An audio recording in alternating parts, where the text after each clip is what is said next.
ఐదో మాటగా యేసుక్రీస్తు శిలువలో పలికిన ఐదో మాటను మనం చూస్తున్నాం. యోహాను సువార్త 19వ అధ్యాయం 28వ వచనం. అటు తరువాత సమస్తమును అప్పటికి సమాప్తము అయ్యింది అని యేసు ఎరిగి లేఖనము నెరవేరినట్లు నేను దప్పికొనుచున్నాను అన్నాడు. యేసుక్రీస్తు యొక్క మాట ఇక్కడ నేను దప్పికొంటున్నాను అంటే నాకు దాహం వేస్తుంది. ఈ మాట ఒకానొకప్పుడు సమరయ స్త్రీతో కూడా చెప్పాడు యేసుక్రీస్తు, అమ్మా నాకు దాహానికి ఇస్తావా అని. ఆమె అనుకుంది నీళ్లు కావాలా, ఈయన కావాల్సింది అనుకుంది. నిజానికి యేసుక్రీస్తు యొక్క దాహము ఎవరో కాదు, ఆమె యొక్క ఆత్మే. ఆ సమయంలో ఆమెతో సంభాషణ చేసి ఆమె యొక్క ఆత్మని యేసు ప్రభు గెలుచుకున్నాడు. ఆ రకంగా యేసు ప్రభు యొక్క ఆత్మ దాహం అనేది తీర్చబడింది. ఆమె రక్షణ పొందడం ద్వారా యేసుక్రీస్తుకు ఉన్నటువంటి ఆత్మ దాహాన్ని తీర్చగలిగింది. దేవునికి స్తోత్రం కలుగునుగాక. హల్లెలూయా. సిలువలో కూడా యేసుక్రీస్తు నీ కొరకు నా కొరకు దాహంగా ఉంటున్నాడు. ఆయన దాహం కొనేది ఈ లోక సంబంధమైన నీళ్లు కోసం కాదు.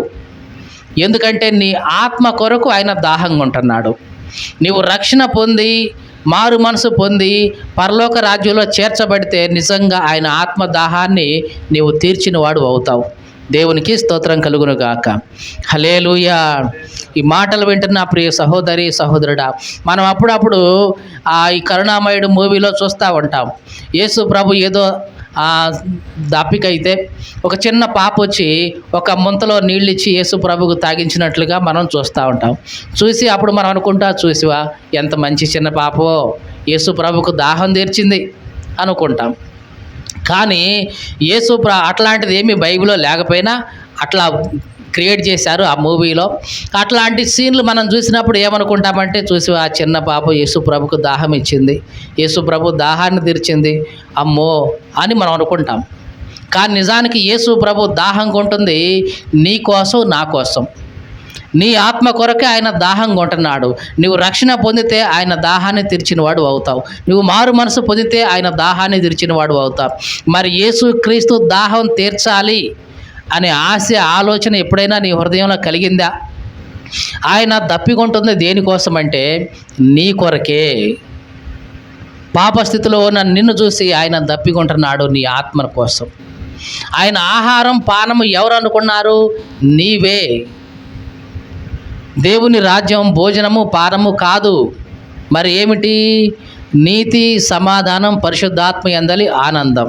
యేసుక్రీస్తు ఏమన్నాడంటే, ఒకసారి యేసుక్రీస్తు సమరయ స్త్రీతో మాట్లాడిన తర్వాత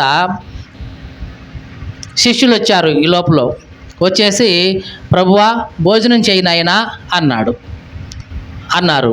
అనగానే యేసు ప్రభు అన్నాడు, మీకు తెలియని ఆహారం నాకు ఉందిలే అన్నాడు.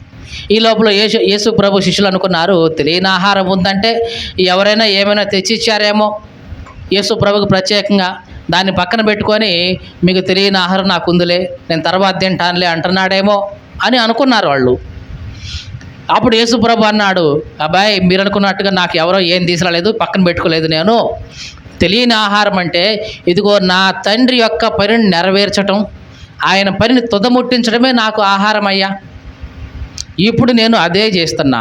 ఇదిగో ఈ స్త్రీతో మాట్లాడాను, ఈ స్త్రీ వెళ్తుంది, సాక్ష్యం ఇస్తుంది, ఆ గ్రామాన్ని అంతా కూడా పట్టుకొస్తుంది, నా ఆకలి తీర్చబడుతుంది, నా దప్పిక తీర్చింది ఈమె. ఈ రకంగా అనేక మంది ఆత్మలను నా దగ్గరికి తీసుకురావడం ద్వారా, అనేక మందిని రక్షించడం ద్వారా ఇదిగో నా ఆకలి, నా దప్పిక ఈమె తీర్చింది అని యేసు ప్రభు శిష్యులతో ఆనాడు చెప్పాడు. ఈ మాటలు వింటున్న ప్రియ సహోదరి సహోదరుడా, యేసు ప్రభు యొక్క ఆకలి తీర్చాలన్న కోరిక నీలో ఉందా? యేసు ప్రభు యొక్క దాహం తీర్చాలన్న కోరిక నీలో ఉందా? ఉంటే గనక నీవు రక్షించబడటం మాత్రమే కాదు, నీ బంధువులు, నీ స్నేహితులు, నీ ఇరుగు పొరుగు వాళ్ళు, నీ కుటుంబీకులు అందరూ కూడా రక్షించబడేలాగా వాళ్ళకు నీవు సాక్ష్యం ఇవ్వాలి. అలా ఇస్తే నిజంగా యేసు ప్రభు యొక్క ఆకలి నువ్వు తీర్చిన వాడు అవుతావు. అలా చేస్తే యేసు ప్రభు యొక్క దప్పిక నీవు తీర్చినట్లే. సిలువలో యేసు ప్రభు దప్పికొంటున్నాడండి, నీళ్ళు ఇచ్చే నేనైతేనండి ఆ సమయంలో ఉంటేనండి నీళ్ళు ఎట్లయినా సరే ఇచ్చేవాడినండి అని అంటావేమో. ఇప్పుడు నీకు సమయం వచ్చింది, యేసు ప్రభు దప్పిక తీర్చే సమయం, యేసు ప్రభు యొక్క ఆకలి తీర్చే సమయం నీకు వచ్చింది. లోకంలో అంటాం, ఏమండి మంచినీళ్ళు ఇస్తే మా పుణ్యం అండి. ఏమంట? మంచినీళ్ళు ఇస్తే మహాపుణ్యం అండి. అంటే దప్పిక తీరిస్తే ఏంటంట? చెప్పండి, దప్పిక తీరిస్తే ఏమిటంట? పుణ్యం. నిజంగా పుణ్యమే. కానీ ఇది ఈ లోక సంబంధమైన దప్పిక తీరిస్తే పుణ్యమే. కానీ యేసుక్రీస్తుకు ఉన్న దప్పిక నువ్వు తీర్చగలిగితే ఇంకా మరింత పుణ్యం ఉంటుంది. అది కూడా పరలోకమే నీకు పుణ్యంగా దొరుకుతుంది. దేవునికి స్తోత్రం కలుగును గాక. హల్లెలూయా. కాబట్టి మాటలు వింటున్న ప్రియ సహోదరి సహోదరుడా, ఎందరికో ఈ లోకంలో దాహం తీర్చావు, బాగానే ఉంది, మంచిదే. మరి యేసు ప్రభు యొక్క దాహాన్ని ఎప్పుడైనా గుర్తించావా?